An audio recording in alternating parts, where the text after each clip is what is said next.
Bagaimana karakter mereka? Mereka cepat belajar visual, kreatif, terbiasa memperoleh informasi instan, mudah bosan, menyukai interaksi digital, dan yang satu lagi, rentan stres dan overthinking. Cuma kelemahan daripada kita, kesalahan orang tua adalah anak kita anak generasi Z, tapi kita mempergunakan pola asuh generasi X atau Y. Ini yang gak mereka terima.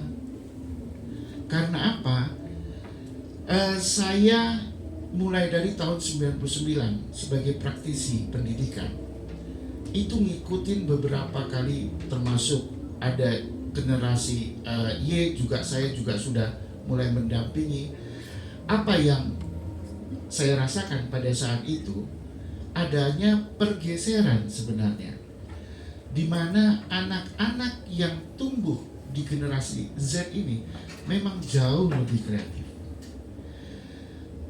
Saya gak perlu banyak kita memberi informasi karena mereka akan mencari informasi. Saya langsung ke saja ya. Psikologi remaja awal. Saya umur 12 sampai 15 itu saya katakan sebagai remaja awal, dan nanti sampai matangnya itu adalah mulai dari umur 16, 17, 18.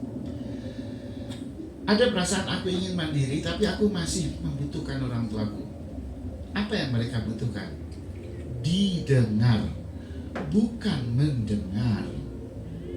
Anak-anak kita itu bahkan ada batasan pendengaran sama mereka, tapi mereka butuh didengar. Itu lebih bermanfaat bagi mereka.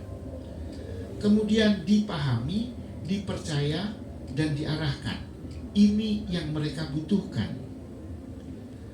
Bukan dimarahi setiap hari, bukan dibanding-bandingkan, dan bukan pula diancam. Terkadang kita lupa, memang lupa. Apalagi para bunda di sini yang, mohon maaf, yang putranya 1, 2, 3, bahkan lebih dari 3, menghadapi semua polemik yang ada di rumah tangga. Itu terkadang kita memberikan pandangan sama mereka dengan cara membandingkan dengan adiknya, membandingkan dengan saudara-saudara lainnya. Mereka gak mau itu, karena mereka tahu tapi tidak terlisankan. Anak-anak Darul Mutakin tidak mungkin terlisankan itu. Tapi bunda, tolong jaga perasaan mereka, ya. Kemudian kita bicara masalah kenapa sih bisa. Pertama, kalau dari ilmu neuroscience, otak ilmu pengetahuan itu ada di belakang dahi tengkorak kita. Ini namanya prefrontal cortex. Ya, semua masuk dari sini. Permasalahan pertama, prefrontal cortex ini baru berkembang sempurna pada waktu usia sekitar 20-an. Anak kita itu baru umur 12 sampai 15. Jadi ini belum berkembang secara maksimal. Di satu sisi ada amigdala. Amigdala itu bagian tengah. Ini batang tengkorak, di bagian tengah di dalamnya. Ini ada hipotalamus. Di situ adalah pusat emosi, rasa marah, sedih, gembira. Itu disimpan, semuanya di situ. Dan ini sangat aktif. Salah satu fungsi dari prefrontal cortex ini adalah sebagai rem emosi. Dia sebagai rem emosi. Semakin banyak ilmu pengetahuan yang masuk ke prefrontal cortex ini, maka banyak juga pertimbangan, dan semakin bagus rem itu mencengkram emosi itu tadi. Permasalahannya ini belum matang bunda. baru bisa berkembang sempurna pada waktu umur 20 tahun. Sementara ini bersikap sangat reaktif. Makanya anak-anak umur 12 sampai 15 itu emosinya kadang meledak-ledak. Insya Allah anak Darul Mutakin masih bisa dihambat. Pakai apa? Pakai adab. Siapa yang menghambat? Ini kanan kiri saya ini. Dengan adab itu mereka itu bisa mengontrol. Ya, ini dulu. Tapi kan kita nggak tahu emosinya dan bagaimana perasaannya pada saat itu. Ingat, anak-anak seumur ini emosinya nggak keluar, perasaannya gundah gulana. Oke. Nah, dalam perspektif Islam ini sudah pasti. Kita tahu juga tarim, peliharalah dirimu dan keluargamu dari api neraka. Rasulullah juga mengatakan setiap kalian adalah pemimpin dan setiap pemimpin akan dimintai pertanggungjawab. Maknanya pendidikan itu bukan hanya tugas sekolah, tetapi amanah orang tua. Saya sebagai pendidik dan sebagai orang tua, pada saat ini saya mengatakan bahwa tugas utama mendidik anak itu adalah di keluarga. Itu yang saya rasakan, bukan di sekolah. Ya, tapi alhamdulillah teman-teman kita di SMP Terpadu Darul Mutakin ini sebagai mitra yang paling baik sebenarnya untuk bisa membackup anak-anak kita, membackup kita juga gitu loh, untuk bisa membermaknai proses ini mereka menjadi tumbuh kembang anak yang soleh dan soleha. Nah, kita masuk ke permasalahannya. Kalau ini bidangnya saya, Bunda, karena saya itu dari dulu sebenarnya saya buka aja karena memang saya sudah bukan kepala sekolah lagi. Saya dari dulu itu spesialisasi adalah anak yang bermasalah. Saya itu tadi ada kata-kata di CIE. CIE itu adalah Cambridge International Examination. Itu saya sebagai Director of Study di situ, berapa tahun di situ, itu yang saya teliti itu adalah ini. Kenapa nilai anak turun? Sampai adalah, ada ininya, ada permasalahan banyak.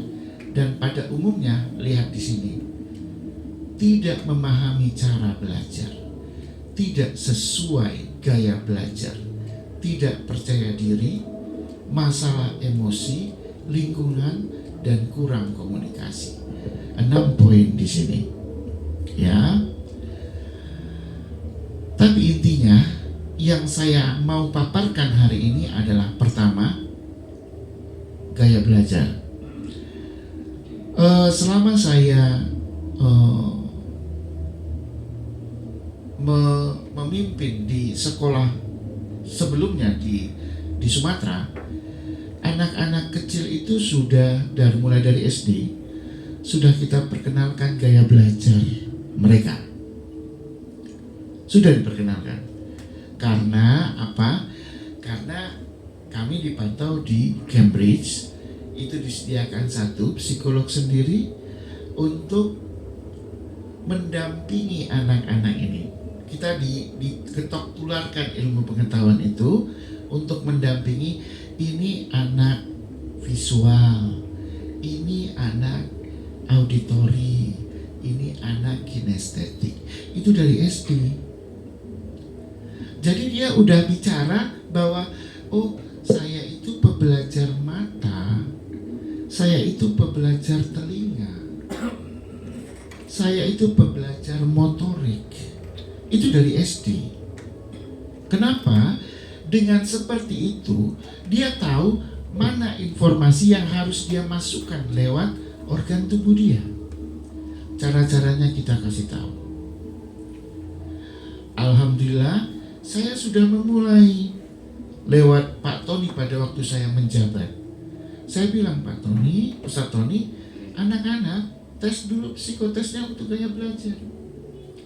Nah, cuma kendalanya adalah pembinaan ke arah situ yang tidak ada.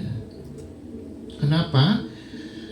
Gaya belajar itu tidak hanya diberitahu, tapi harus diajarkan anak-anak ini. Misalnya saya kasih contoh pada waktu belajar auditori. Anak-anak auditori itu nggak bisa belajar itu membaca di dalam hati. Anak auditori itu nggak bisa membaca di dalam hati. Dia harus disirkan. Kalau dipaksa dia suruh, oke, bacanya pelan-pelan aja di dalam hati, dia nggak bisa. Dia harus disirkan, walaupun kecil, dan itu didengar oleh telinga dia. Latihannya bagaimana?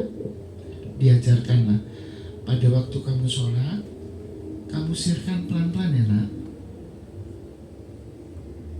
Nah, ini harus dituntun minimal 7 hari setelah dia tahu bahwa dia belajar auditori.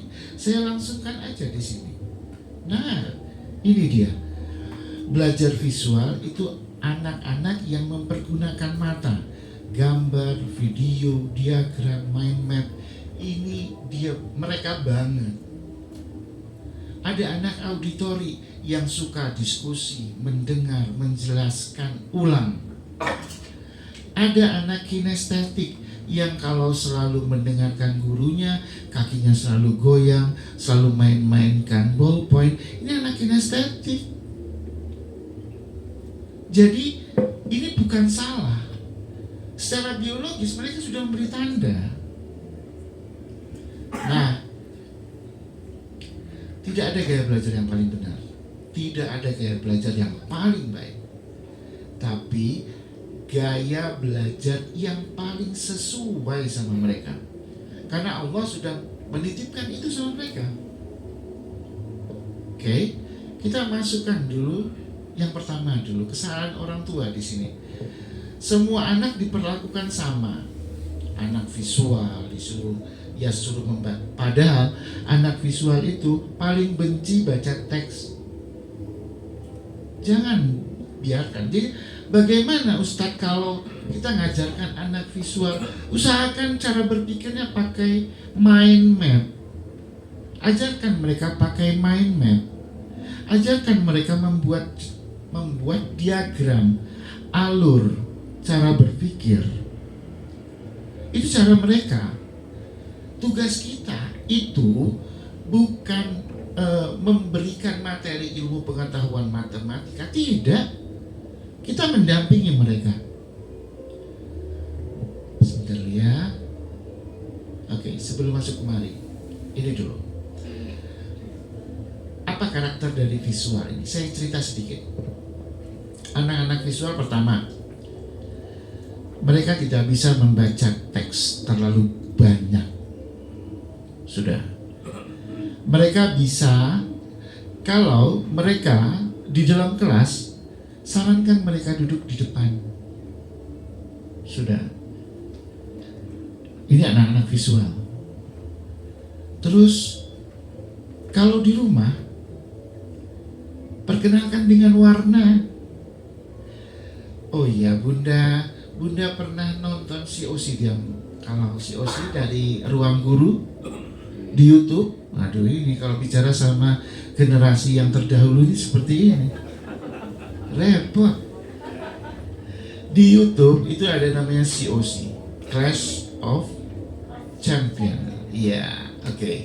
Di situ anak-anak pintar dari seluruh, khususnya Indonesia, Oxford University, Cambridge, beberapa universitas ternama itu diambil satu persatu, diseleksi yang IP-nya paling tinggi, dimasukkan ke dalam satu forum. Di situ mereka dikasih seperti kuis. Nah, disuruh menghitung cepat dengan 2 arah. Ini saya kasih contoh satu. Hitungan pertama dia bicara dia sebutkan seorang laki-laki dengan lampu warna merah. Kemudian yang satunya lagi seorang perempuan dengan lampu warna hijau. Dan itu harus bertautan. Yang di sebelah kanan dijumlahkan berapa, yang di sebelah kiri dijumlahkan berapa. Jadi pada waktu membacanya, yang laki-laki bilang 275, yang perempuan bilang 340, yang laki-laki bilang ditambah 75, yang perempuan, terus seperti itu. Merah, hijau, merah, hijau, merah, hijau. Kemudian anak-anak yang masuk menjadi finalis yang berkompetisi di situ, itu sebenarnya anak-anak visual itu tidak mendengarkan suaranya, dia hanya melihat lampunya untuk dia rekam di otak. Merah sekian, merah sekian, merah sekian, hijau sekian, hijau sekian, hijau sekian. Itu cara berpikir dia, dan itu masuk ke cara berpikir otak. Ya, dan itu saya kasih contoh. Jadinya itu penerapan dari visual seperti itu. Kemudian auditori, saya kasih sedikit clue anak-anak auditori. Anak auditori pertama saya bilang, ini anak auditori adalah anak yang perlu didengar di sini, lisannya bagus. Kenapa? Karena mereka pendengar yang baik. Asal kata kuncinya cuma satu, dia punya circle bagus. Kalau circle-nya jelek, maka yang keluar dari mulut motoriknya itu juga jelek. Makanya pada anak-anak auditori saya selalu bilang, kamu yang memilih circle, bukan kamu dipilih circle. Karena apa? Karena kamu anak auditori. Apa sedikit saja kamu bisa dengar, kamu bisa cerita banyak. Anak auditori ini banyak anak-anak yang terlahir dengan omongannya pintar, Bunda. Pintar-pintar ini anak auditori kalau ngomong, berdebat dia semua itu. Anak kinestetik. Anak kinestetik ini anak-anak yang jago praktek. Kalau duduk gak bisa diam, kakinya selalu goyang. Kalau dengerin penjelasan guru, itu bolpen dibulak-balik. Nah, ini juga butuh pengarahan. Apakah dia itu kurang kerjaan? Enggak. Dia membolak-balik bolpen itu, artinya setiap kali dia bolak-balik, memori otaknya itu bekerja. Jadi bukan anak ini iseng. Bundanya marah, dengerin kalau bunda ngomong, malah mainin bolpen di situ. Ya enggak, memang gaya dia seperti itu. Oke ya. Kita nggak usah ada tanya jawab ya. Nanti aja ini, soalnya saya udah korupsi berapa menit tadi itu. Takut saya nanti setelah maghrib. Kita langsung aja kemari. Nah, memahami kepribadian DIS. Nah, ini lain lagi. Ini satu sisi kita bicara tadi gaya belajar. Yang kedua kepribadian. Bunda, mungkin Bunda tahu pernah mendengar istilah anak ekstrovert dengan introvert.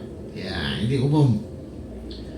Kalau ekstrovert itu yang semuanya dia lebih aktif, kemudian dia ngomong gampang, kemudian beda sama anak introvert. Itu di awal. Kemudian berkembang, introvert itu berkembang menjadi dua bagian. Ekstrovert menjadi dua. Yang introvert itu ada namanya pragmatis, dan anak-anak pragmatis dan anak-anak melankolis. Anak pragmatis kecilnya itu watak. Kita bicara watak pragmatis itu dia di sini steadiness. Kalau udah remaja namanya steadiness. Watak melankolis consciousness. Nah, ini anak-anak yang introvert.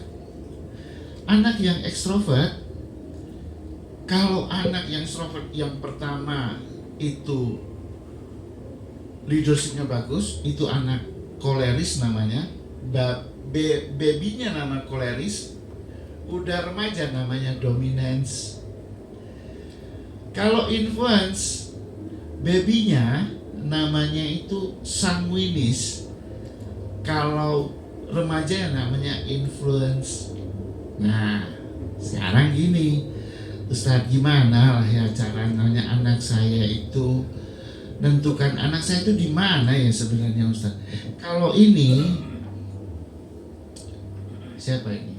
Kemarin ada Bunda yang sudah pernah anaknya ya, putranya jenengan ya.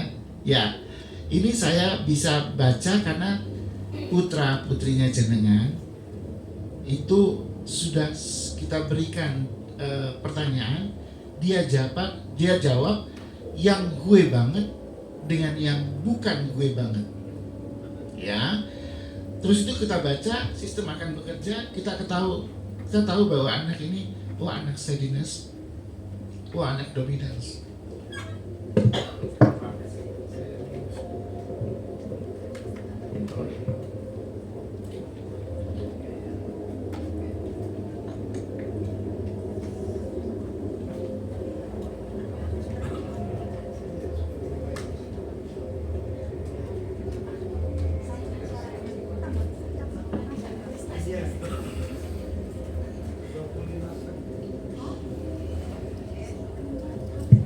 Saya lanjutkan. Coba sekarang para bunda, ayahanda, ingat. Pada waktu mereka masih kecil, ya. Ini anak kita masih kecil. Jangan yang anaknya lebih dari 2 atau 3, ingat ya, pilih satu aja. Jangan kebalik-balik loh. Pada waktu masuk TK, rewelnya ampun, gak mau ditinggal, mesti ditunggu. Ada gak? Angkat tangan dong. Yang satu aja ya. Oke, yang satu, maksudnya menentukan satu, bisa anaknya 3. Oh, ada satu anak saya seperti itu. Oke ya. Oke. Nah, oke. Itu salah satu anak jenengan, salah satu indikasi introvert. Tapi ada anak yang memang, bunda besok pengen sekolah, hari pertama masuk sekolah girangnya dia, bunda pulang aja biar nanti kakak di sini sendiri. Ada bener ya? Itu anak ekstrovert. Kita belum bagian ini ya, tapi itu cara menentukan. Yang atas ekstrovert, yang bawah introvert. Oke. Ini nanti berhubungan sama profesinya dia loh bunda. Kalau kita mau urut nanti sampai bidang yang dia geluti, ya kalau watak itu dari lahir. Tapi kalau kepribadian, kepribadian ini banyak yang mempengaruhi. Orang tua juga, lingkungan juga, keluarga juga. Oke. Satu lagi, ada anak yang sudah mulai belajar mandi sendiri, sikat gigi sendiri, terus dia mulai sikat gigi itu jepret odolnya, ada yang mulai dari tengah, ada yang mulai dari pinggir. Sudah salah satunya ini, bukan aslinya. Oh, kalau saya dari pinggir loh, Itu salah satunya itu penanda anak jenengan introvert. Oke. Kemudian ada lagi, kalau dia sudah pintar melipat sarung, pintar ngelipat selimut, lihat, kalau dia lipat ujung ketemu ujung, baru dilipat ujung ketemu ujung, selalu seperti itu anak-anak introvert. Sudah? Ya, oke. Karakternya, sekarang kita masuk ini. Steadiness, ini anak damai. Consciousness, ini anak cermat.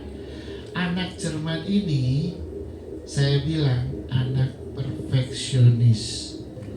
Kalau temennya banyak, sembarang dan gampang bergaul, tapi dia anak introvert, itu masuk steadiness. Tapi kalau anak ini, temen aja dia milih, di circle-nya dia pilih-pilih teman. Tapi kalau nanti urut-urutannya teman itu ngikut terus, dia bisa punya banyak teman, tapi teman sejatinya bisa dihitung. Ini anak consciousness. Ya. Jadi ini kedepannya bagaimana? Oke lah, kita mulai aja. Nah, ini dia dominance. Karakternya cepat, berani, kompetitif, suka tantangan. Cara mendampinginya, berikan target, jangan terlalu banyak mengatur.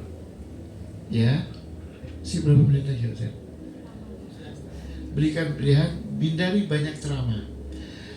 Anak dominance. Anak dominance ini salah satunya, misalnya Mas ya, Mas, ini kan mau 17-an loh Mas, ntar lagi banyak pertandingan. Mas mau ikut pertandingan apa? Bun, saya pengen ikut pertandingan ini. Dia paling getol pengen ikut pertandingan. Ini anak dominance. Bagi dia, kalah, menang, itu gak masalah. Yang penting dia ikut, karena dia memang berani. Pertama, ini anak kompetitif ya. Kemudian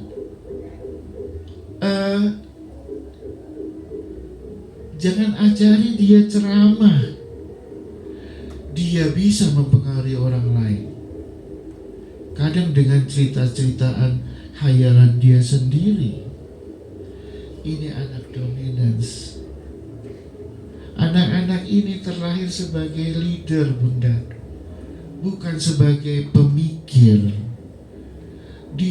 Dia itu berani tampil. Bukan dia anak pintar, tapi dia berani tampil. Ini anak dominance. Kita lanjutkan.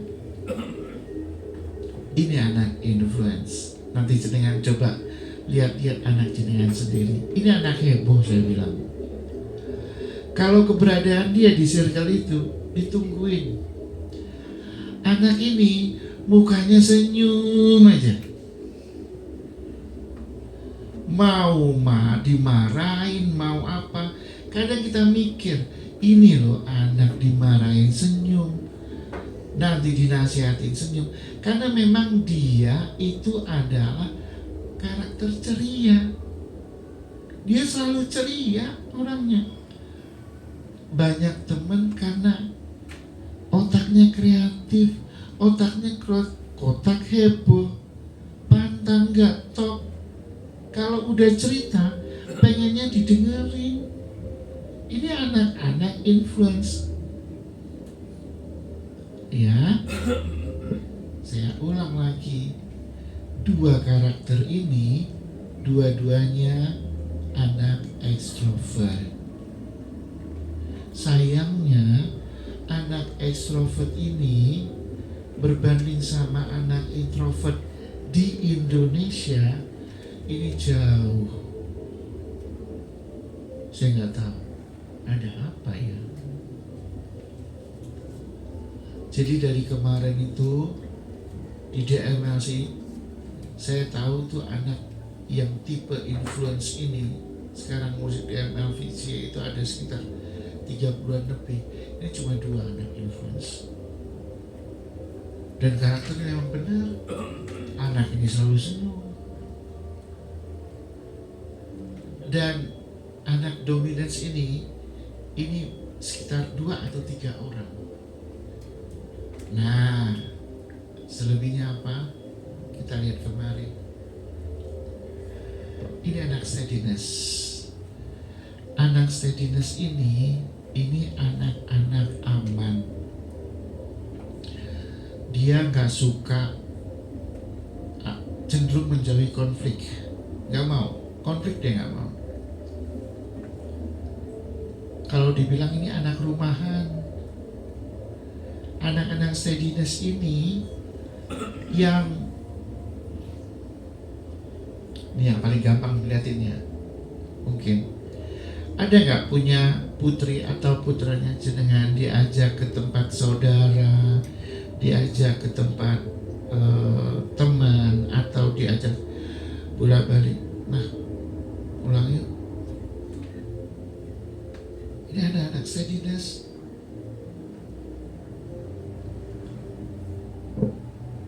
Anak ini empatinya tinggi.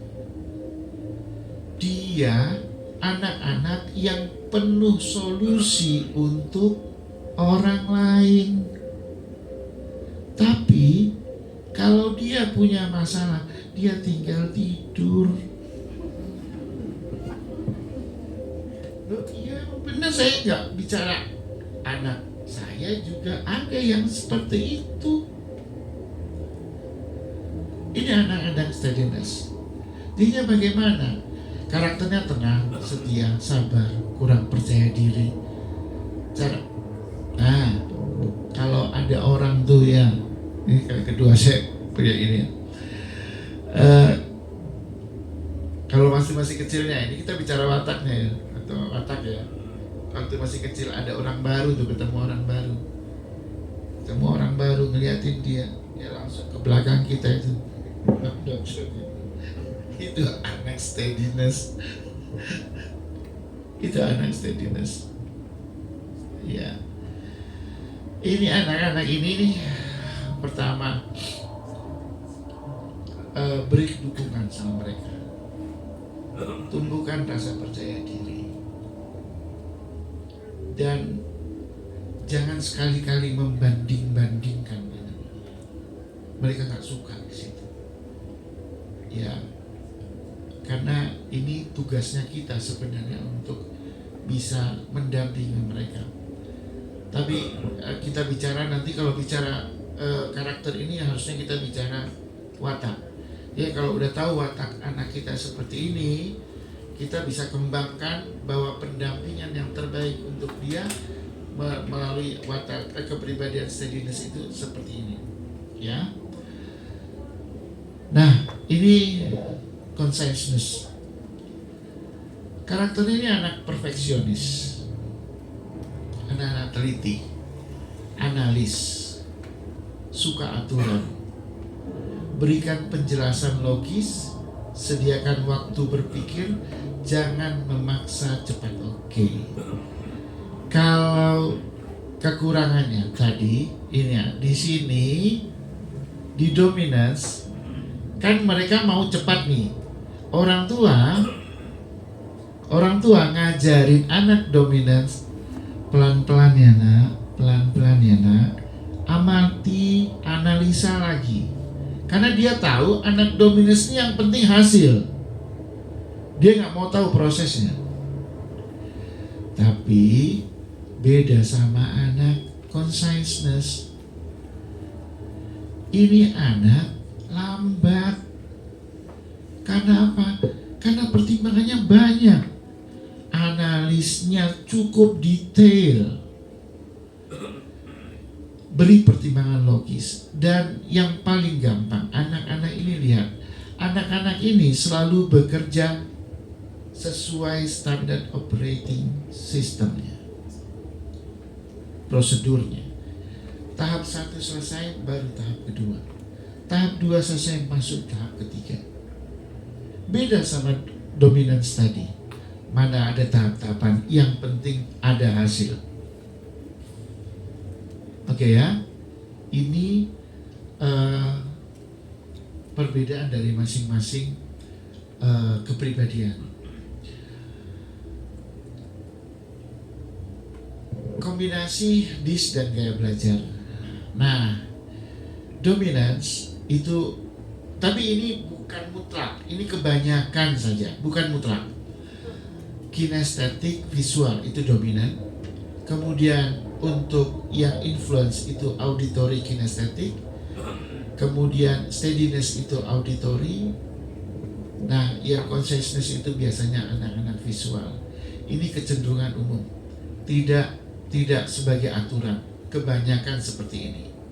Ya. Peran orang tua di sini. Orang tua itu bukan polisi, bukan hakim atau pengawas, tetapi kita sebagai coach, mentor, sahabat, dan teladan. Remaja tidak butuh orang tua yang sempurna. Yakin Bunda? Dan menjadi orang tua sempurna itu sulit sekali. Tapi butuh orang tua yang hadir dan peduli. Itu pertama. Kemudian 7 kebiasaan orang tua yang efektif. Pertama, sudah pasti doakan anak. Dan dari saya pribadi, sampai mulai dari kecil sampai mereka selesai studi di S1 mereka, setiap kali mau ujian, setiap kali mau bertemu dosen pembimbing, semua diteleponin, mulai dari orang tuanya, simbahnya, budenya, semua diteleponin, yang jauh pun diteleponin. Kenapa? Karena saya memang meyakini mereka bahwa ada satu yang tidak bisa dihambat oleh Allah. Apa itu? Doa. Sampai kapanpun kamu itu belajar, tapi kalau memang kamu belum bisa lulus, tapi ingat ada doa yang menyertainya. Nah, makanya saya selalu ingatkan itu, dan mereka itu sampai mereka mau sidang sarjana, mereka selalu, semua orang diteleponin minta doa. Kemudian mendengarkan tanpa menghakimi. Mendengarkan sebenarnya nggak gampang sih, tidak sulit sih sebenarnya untuk mendengarkan dia. Cuma, nah ini tadi gayanya jangan jangan gayanya zaman jenengan. Anak-anak saya loh kalau bicara sama Bu Widya nggak mau. Kenapa? Nggak Gen Z kata orang itu. Jadi bagaimana? Ya mau nggak mau. Buka HP, cari ChatGPT, tanya ChatGPT istilah apa yang mereka pakai.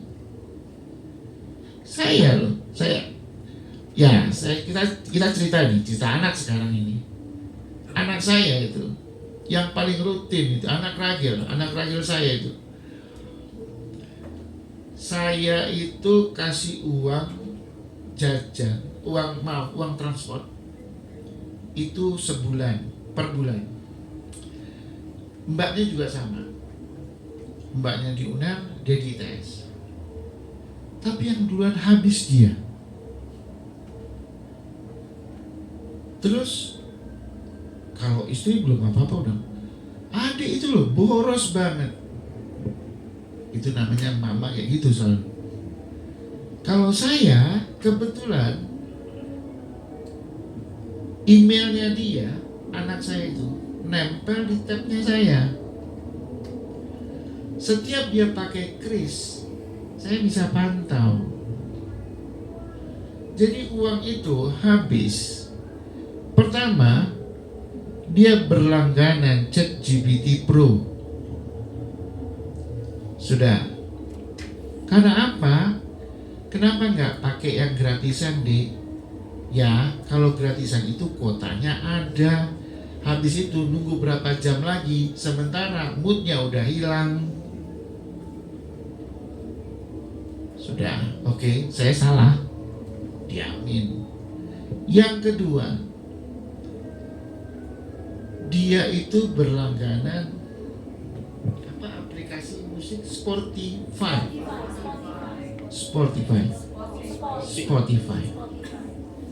Itu berlangganan bulanan. Saya bilang, gak bisa deh yang pakai gratisan aja. Ayah, ini loh, gratisan itu kan ada iklannya. Ada itu pembelajar auditori. Masa belajarnya ditunda untuk ngapain? Iklan dipetek. Salah lagi saya. Artinya ya tetap kalah kita. Tapi selama itu baik sama mereka, why not? Kita support. Toh sekarang saya juga sharing kok untuk ChatGPT-nya kan saya pakai juga. Mahal bunda ChatGPT-nya itu buat bulan hampir 400. Dan dia itu butuh. Dan enaknya kalau saya itu dia pakai ChatGPT, saya itu tahu apa kerjaan dia. Dia satu hari itu saya tahu dia cari apa aja informasi di situ. Dan memang frekuensi kami cukup banyak. Jadi satu harian itu di ChatGPT itu kelihatan dia cari informasi tentang ini. Dan gaya bahasa saya dengan dia beda banget. Nah ini saya bicara sama emak-emak ini, kadang nggak peduli. Saya terus terang sebagai bapak, saya bicara sebagai bapak. Saya ngadepin bicara sama ChatGPT, buatkan infografis ini dengan teks ini, gaya visual ini.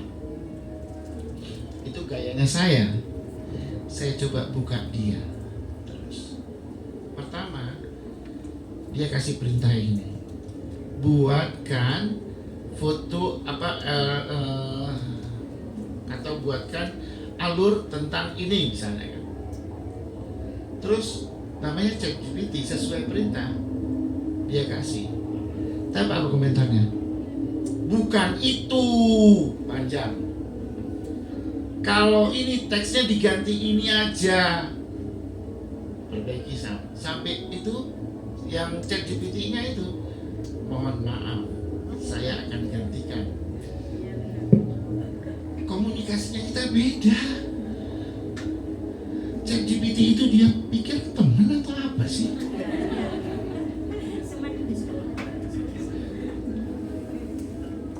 Kita ini baru tahu ya? Oh sudah tahu sebenarnya. Iya. Ya, jadinya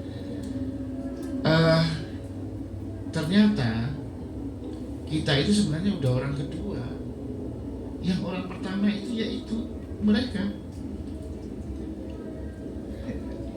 Saya bilang ketergantungan mereka dengan itu, wah semakin lama semakin dekat. Karena apapun, anak saya ya seperti itu kondisinya.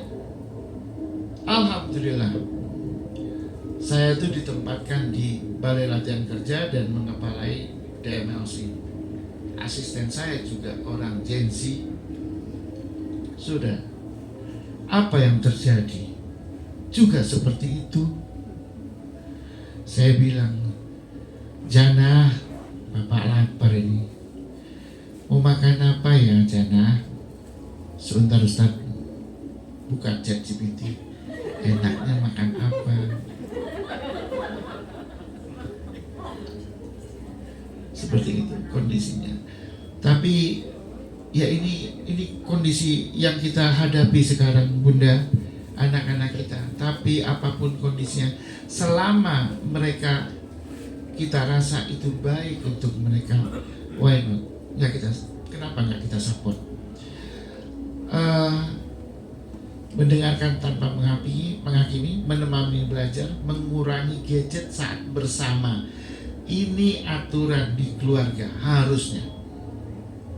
Ya, boleh gadget. Anak saya juga gadget semua. Dan anak saya itu masuk negeri juga, di universitas negeri juga, produk YouTube. Tapi apa? Kalau ada orang tua, semua HP tutup, kita ngobrol. Dan saya itu orang yang paling pintar ngutik-ngutik informasi apa yang mereka dapatkan hari itu dari gadget mereka. Kemudian hargai usaha mereka. Hargai usaha mereka. Berkomunikasi setiap hari. Dan yang paling berat ini, jadilah contoh.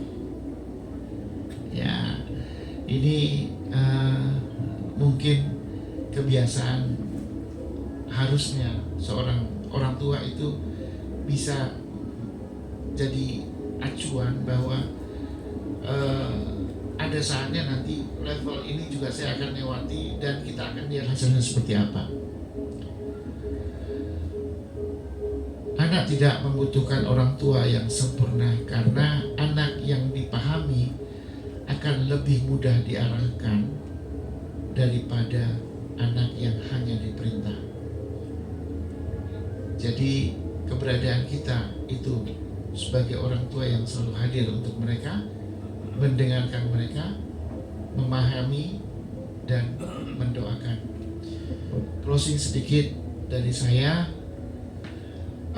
Remaja tidak butuh orang tua yang selalu benar, tapi orang tua yang selalu hadir saat mereka belajar menjadi benar.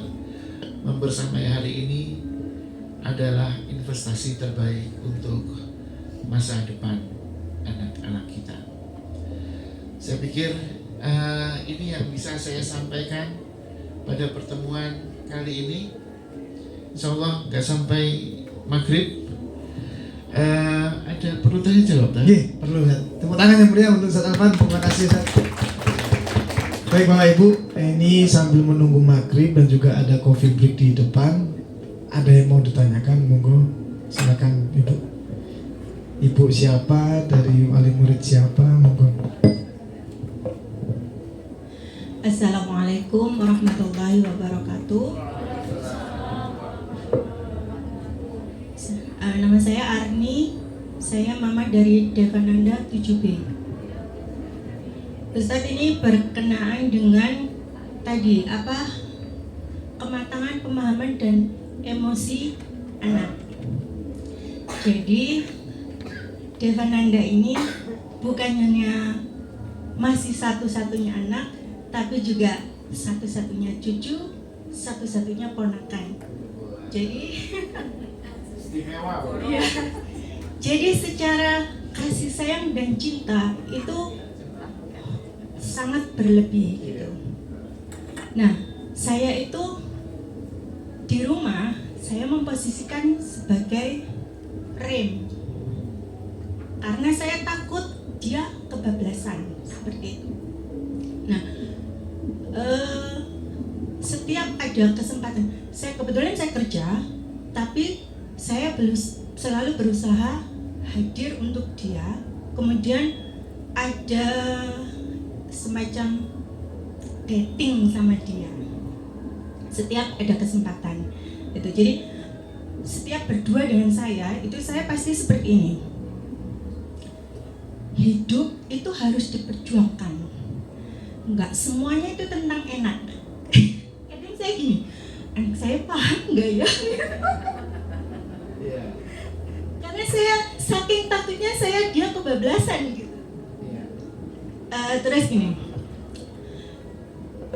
pokoknya saya intinya gitu, hidup itu harus diperjuangkan. Kamu nggak boleh semuanya itu sekarang enak, tapi tapi belum tentu semuanya itu akan enak selamanya, saya bilang gitu. Lama-lama saya pikir, ini anak paham nggak ya? Tapi yang penting saya sampaikan bahwa dia nggak akan selalu ada di zona itu gitu. Karena mama, ayah semuanya ngajarin kamu hidup enak itu gampang gitu. Terus akhirnya dia iya ma, iya gitu. Cuman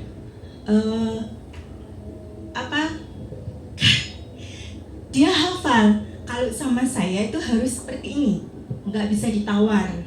Tapi kalau sama kakek nenek sangat. Jadi misal gini, kalau dulu gini Ustadz, kayak Indomaret bilangnya cuma minta susu sama es krim, tapi pulang bawa 1 kantong.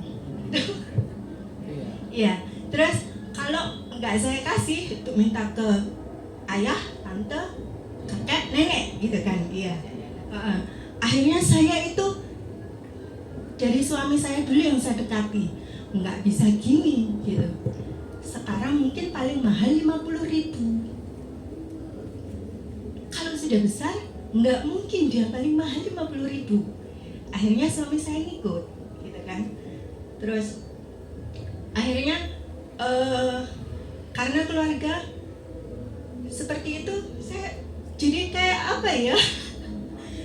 Bukan, ada kayak ya berat untuk maksudnya mengimbanginya itu loh Ustadz gitu.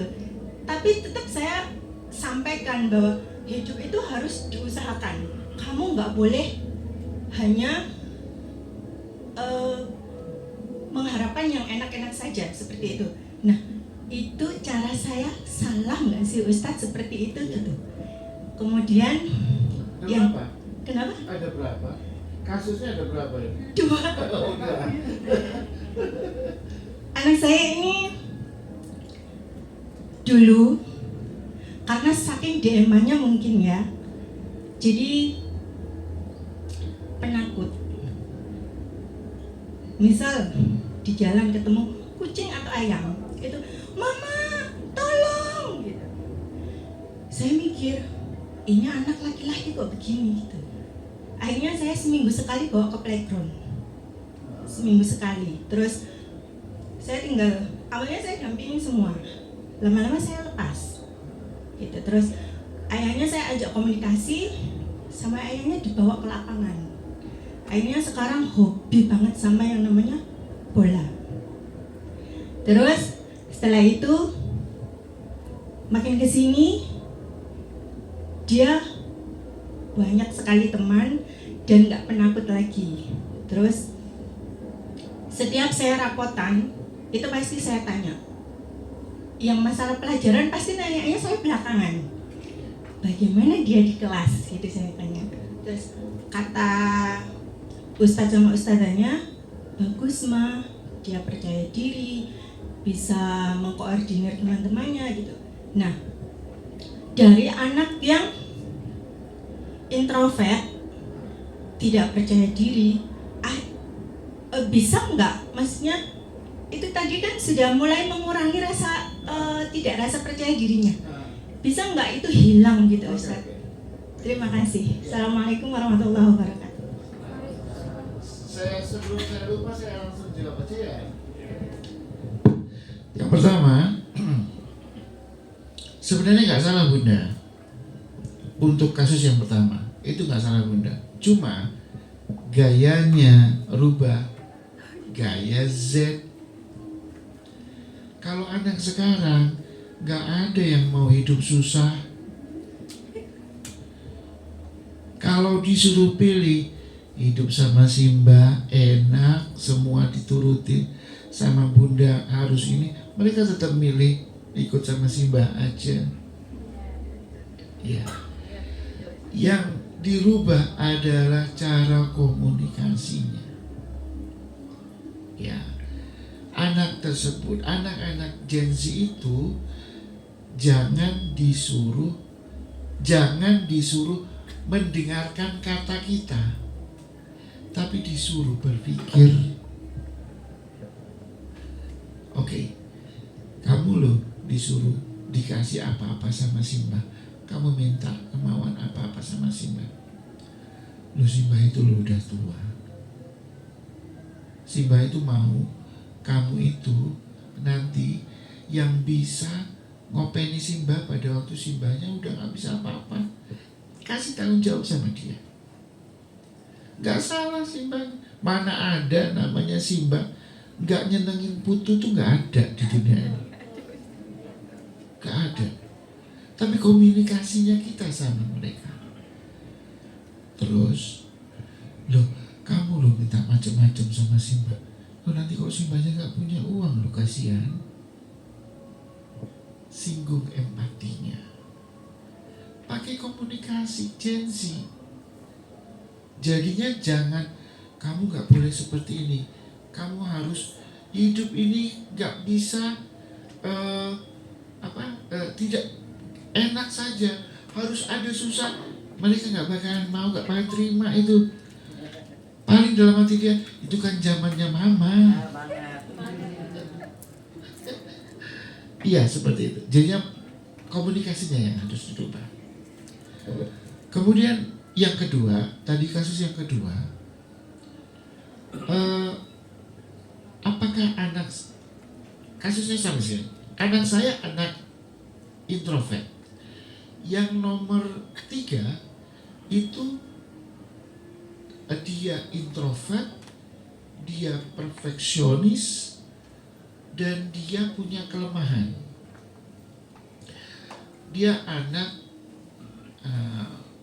dia lahir umur 7 bulan, prematur.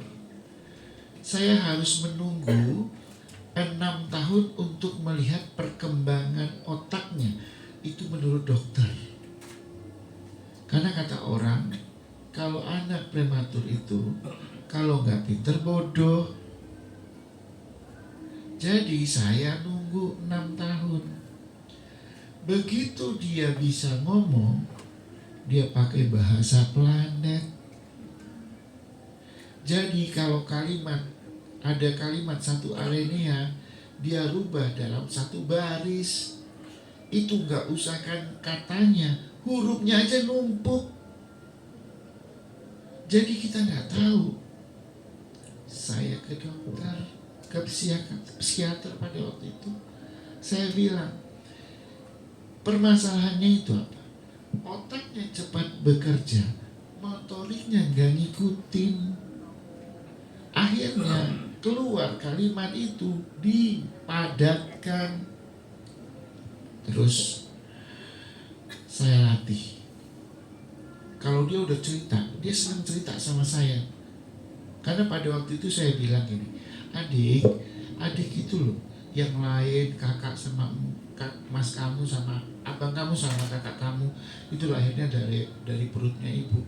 Kalau adik itu dari perutnya ayah, saya bilang. Makanya adik itu anak ayah. Dia suka cerita sama saya. Dan pada waktu dia cerita, saya selalu bilang, stop, pikirkan dulu, terus pelan-pelan keluarin sama ayah, nak. Itu berbulan-bulan, Bunda. Oke. Alhamdulillah. Pertama, saya ajarkan. Yang kedua, saya ajarkan dia bergaul. Ya, karena dia anak perfeksionis. Anak perfeksionis ini, dia kalau kita ajak ke Gramedia, yang lainnya pilih buku, jenengan pernah ngelihat rubrik yang kecil-kecil yang dibuat bunga kembang, ratusan bahkan sampai ratusan biji, itu dipakai pinset kadang itu. Dia milih itu. Itu kalau udah berhadapan sama itu, satu kotak besar bisa selesai jam 2, jam 3 pagi.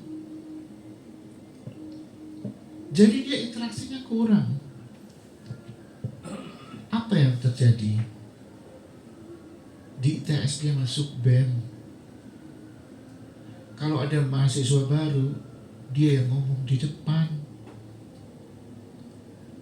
Anak introvert. Artinya apa? Bisa. Introvert itu bukan artinya mereka itu menutup diri, tidak. Itu bisa. Makanya yang mengimbangi itu adalah otak depannya. Ya, semangat Bunda, gak ada yang tidak bisa. Iya kemarin kalau komen orang-orang di sekitarnya, Iya. public speaking-nya itu bagus. Iya. Jadi kemarin sempat cerita sama Mbak Sita, kakak kelasnya, aku ditawarin jadi calon ketua OSIS karena dinilai public speaking bagus. Ikut, saya bilang gitu kan. Tapi dia anaknya itu tadi stabil, cari aman, cari anteng gitu kan ya. Jadi masalah anak-anak anak-anak pragmatis itu bisa jadi pemimpin. Catatan, kalau terpaksa. Bukan anak pragmatis. Kalau sudah terpaksa, artinya diam. Sebenarnya mampu tapi harus dikondisikan. Iya. Waduh, sudah maghrib. Ada satu penanya belum tutup atau bagaimana? Iya, satu lagi. Nanti ibu yang belah sana Iya. tabungi. Nanti di luar sesi barangkali. Iya. Assalamualaikum warahmatullahi wabarakatuh. Mohon maaf Ustaz, sebelumnya pertama kali saya sangat terima kasih sekali dengan materi hari ini. Walaupun beberapa kali kami itu mengikuti parenting, tapi sepertinya memang niat kami untuk datang itu sangat tepat, karena pasti berharap ada ilmu baru yang kami terima. Alhamdulillah luar biasa dari apa yang Ustadz sampaikan. Cuman saya kalau cerita nanti juga panjang gitu Ustadz. Soalnya memang kalau tentang anak itu memang pasti ibu itu pasti ceritanya banyak sekali gitu nggih. Sama kayak ibunya tadi Mama Edward. Jadi walaupun dari sisi teori itu kami paham banget bahwa cara belajar anak itu ada 4 tadi misalnya, ada kinestetik dan sebagainya. Tetapi faktanya ketika kita itu menghadapi anak kita sendiri, itu kayaknya teori itu nggak berlaku gitu loh Ustaz. Jadi saya gitu nggih, mohon maaf dulu itu untuk ngajari ngaji anak yang ragil ini itu kan susah banget karena dia itu keleleng terus gitu Ustaz. Jadi susah, saya memandang dia lambat untuk menerima bisa ngaji itu lambat.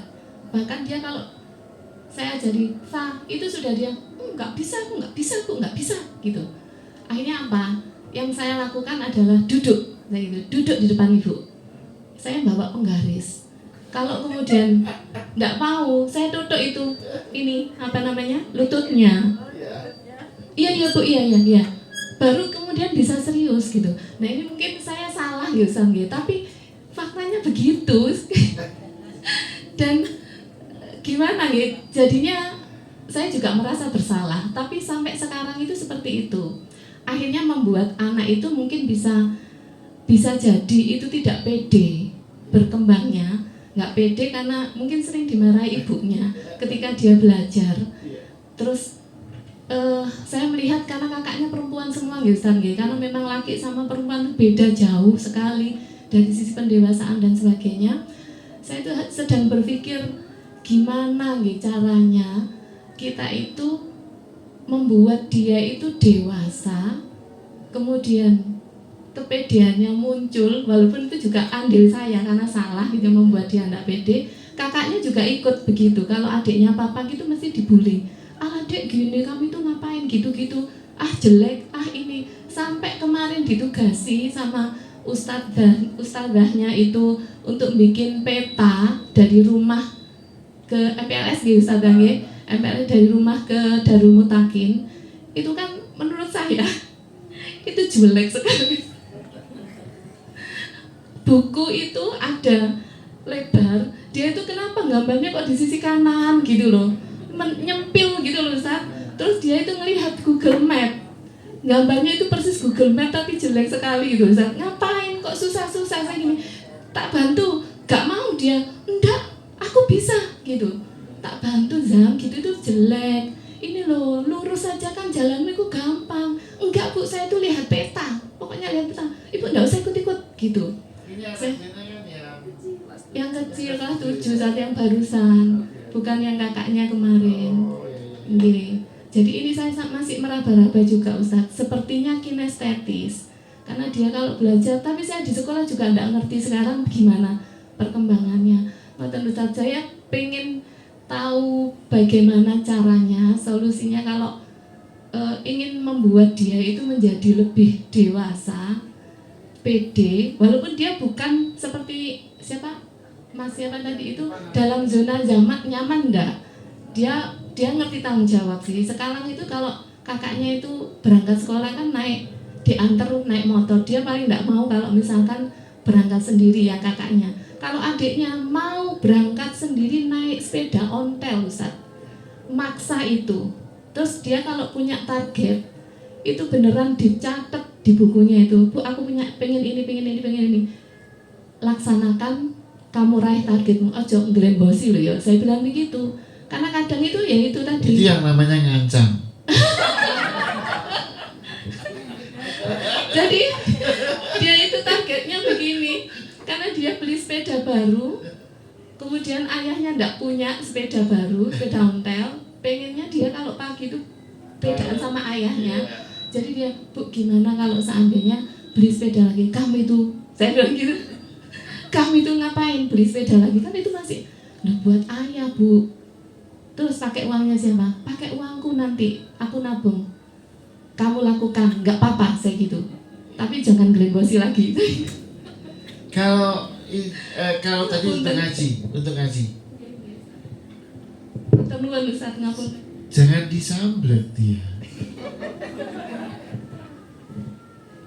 Jadinya gini, kalau dia nggak bisa diam, oke, suruh dia jalan-jalan keliling, tapi kasih 3 ayat, bisa nggak? Lakukan itu. Karena anak kinestetik kalau disuruh diam, semua otaknya ketutup. Iya. Bukan waktu dia belajar baca. Iya. Sama ayahnya diajak naik motor. Iya, betul. Kenapa dia anak-anak kinestetik itu dia itu punya energi yang lebih. Allah itu ciptakan itu karena memang dia motoriknya itu harus ngelepas energi itu. Makanya anak-anak kinestetik itu kalau saya mau bilang mau digoyangkan kakinya nggak apa-apa nak, gitu loh. Kalau mau bolpennya mau dipusat, asal jangan dicetak-cetak ya, kasihan temennya. Gak apa-apa, gak salah. Yang salah kalau dia itu berada di ruangannya Ustadz Samsul, jalan-jalan sama itu mungkin salah. Dia harus mengkondisikan entah pakai bolpen atau bola yang kecil yang bisa dia pegang-pegang, dia remas-remas. Itu anak kinestetik seperti itu. Jadi nggak salah. Jangan diam, awas kamu ya. Ya, jadi nggak salah udah. Jadi yang penting itulah kita ngadepin ini sebenarnya itu cerita untuk kita. Suatu saat kalau Allah mengizinkan kita bisa lihat kelahiran cucu-cucu kita, anak keturunan kita tahu karakter mereka. Ya, insya Allah ini punya manfaat untuk mereka. Dan mereka juga wajib tahu saya pembelajar apa. Itu dulu. Makanya pada waktu mbaknya saya minta Ananda sama bundanya. Karena apa? Dia harus tahu dan dia juga harus ada tantangan 7 hari sebenarnya. 7 hari itu ya seperti tadi, 7 hari dia harus praktekkan. Karena memang itu bukan hal yang memang tidak biasa bagi mereka. Bahkan sama mereka ini paling pantang sama bunda ini kalau bergerak banyak ini gitu. Ini malah saya disuruh bergerak banyak. Gitu ya. Oke. Ya mungkin terakhir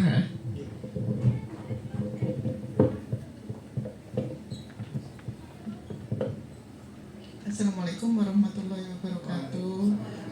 Saya Bunda Sasi dari Mutasi 9B Ustaz.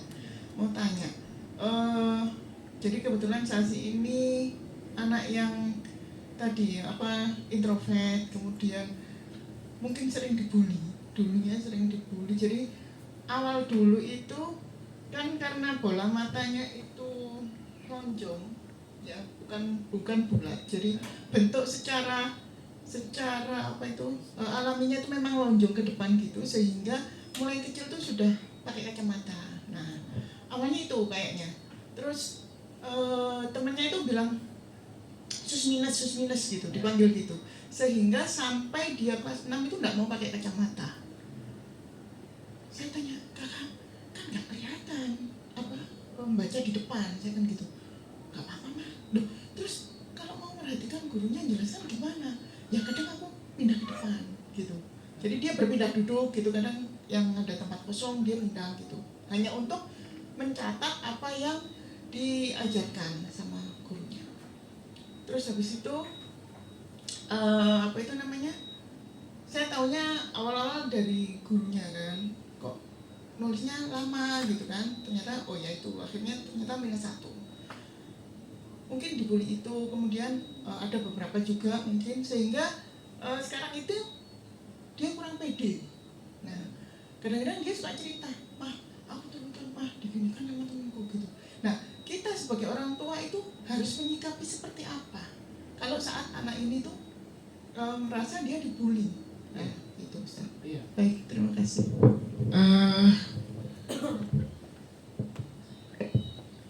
Oke, sebentar ya, 3 menit. Anak-anak yang biasanya kemungkinan itu dibully itu adalah anak-anak pragmatis. Pragmatis itu adalah berada di sini, anak steadiness. Ya, ini bagian dari anak-anak yang introvert. Ya, tapi beda sama consciousness. Jadi ya steadiness di sini. Anak-anak yang berada di posisi steadiness ini, kecenderungan dia itu berlindung di orang yang lebih dewasa, biasa orang tuanya, bundanya. Tapi yang perlu kita lakukan adalah, pertama, kita harus memotivasi anak-anak ini dengan memberinya semangat. Pertama, sebentar dulu ya. Nah ini, beri dukungan, jangan membanding-bandingkan, dan bangun percaya diri setiap hari.